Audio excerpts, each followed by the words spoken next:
আসবে না। এটা হচ্ছে মুজিববাদের যারা দোষর তাদের জন্য হুঁশিয়ারি। আমরা সকলে গোপালগঞ্জের উদ্দেশ্যে রওনা দিব। শেখ হাসিনার লাইভ ভাষণ। ধানমন্ডি ৩২ নম্বরে ঘটল এক ভয়াবহ তাণ্ডব, যা আপনার বিশ্বাস করতে কষ্ট হবে। ২০২৫ সালের ফেব্রুয়ারির প্রথম সপ্তাহে এমন এক ঘটনা ঘটল, যা আপনাকে হতবাক করে দেবে। বুধবার রাত ৯টায় শেখ হাসিনার লাইভ ভাষণ শোনার পরপরই দেশজুড়ে শুরু হয় এক বিশাল উত্তেজনা। ছাত্ররা একে একে ধানমন্ডি ৩২ নম্বরে জড়ো হতে থাকে এবং তৎক্ষণাৎ ঘোষণা দেয় বুলডোজার মিছিল।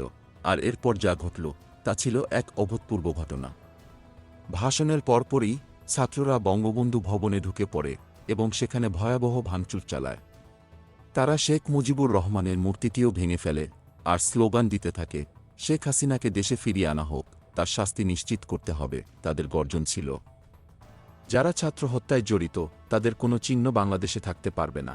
এটি ছিল সেই মুহূর্ত যখন ছাত্ররা নিজের শক্তি ও আন্দোলনকে প্রমাণ করে এবং পুরো দেশের রাজনৈতিক পরিস্থিতি এক নতুন দিগন্তে পৌঁছায়।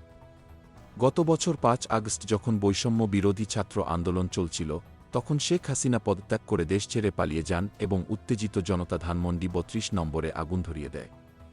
তবে এবারের তাণ্ডব আরও ভয়াবহ হয়ে উঠল যখন আন্দোলন সারা দেশে ছড়িয়ে পড়ল। ছাত্ররা দৃঢ়ভাবে ঘোষণা করে, শেখ হাসিনা শাসন যতদিন থাকবে ততদিন আমাদের আন্দোলন থামবে না। এটি ছিল এক ঐতিহাসিক রাত যখন পুরো দেশের রাজনীতি এক নতুন ধাপে প্রবেশ করে।